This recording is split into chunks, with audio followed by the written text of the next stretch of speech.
রূপসা ব্রিজের দুর্ঘটনা যেন কোনো রকমে পিছু ছাড়ছে না। রূপসা সেতুর উপর গাড়ির দুর্ঘটনা। বিকট শব্দ শুনে লোকজন ছুটছে।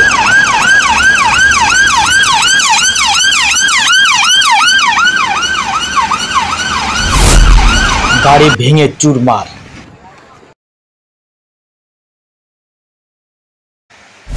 কার্গো জাহাজ ডুবছে।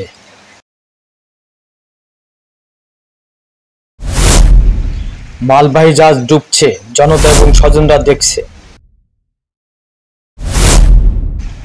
স্টাফরা যান বাঁচাতে লাফিয়ে লাফিয়ে নদীতে ঝাঁপ দিচ্ছে, সাঁতার জানুক আর না জানুক।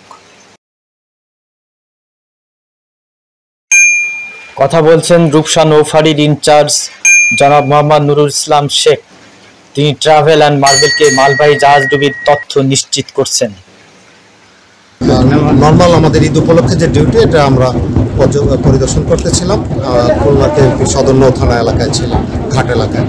তাৎক্ষণিকভাবে ভারতরা থেকে ফোন পেলাম যে এখানে একটা মালবাহী একটা জাহাজ ডুবছে এবং 11 জন উদ্ধার হয়েছে, 2 জন লোক নিখোঁজ আছে।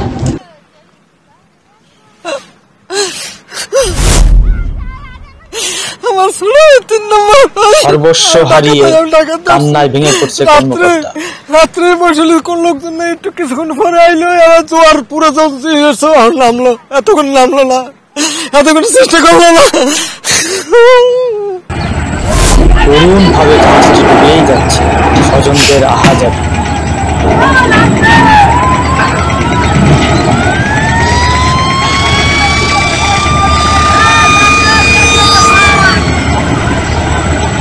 ভয়ঙ্কর ভাবে জাহাজটি ধীরে ধীরে ডুবে যাচ্ছে।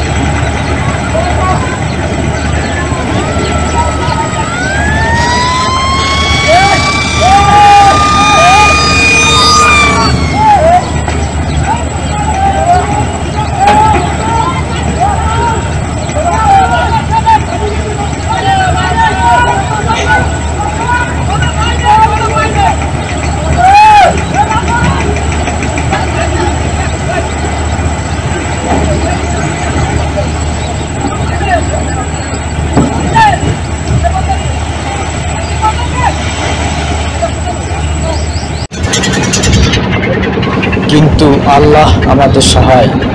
আমরা ভোর 5টায় 18 জন ছাত্রের একটি দল রূপসা ব্রিজ এবং খুলনা মোংলা রেল ব্রিজ ভ্রমণে নৌকায় করে রূপসা নদীতে এদিক ওদিক ঘুরছিলাম। রূপসা ব্রিজের এবং চারিদিকের শহরের আলো তখনও নেভেনি। জাহাজটি ডুবল ব্রিজের পিলারের সাথে ঘা খেয়ে পানিতে, আর আমরা ডুবেছিলাম খুব ভোরে রূপসা নদীর পানিতে ভেসে যাওয়া কচুরিপানা সৌন্দর্য লীলাভূমিতে। কতই না সুন্দর। আল্লাহর রহমতে আমাদের ভ্রমণটা সার্থক হলো, কিন্তু দুঃখ হলো ডুবে যাওয়া জাহাজটি এবং তার দায়িত্বে থাকা মানুষদের জন্য। আল্লাহ আমাদের সবাইকে নিরাপদে রাখুন, আমিন।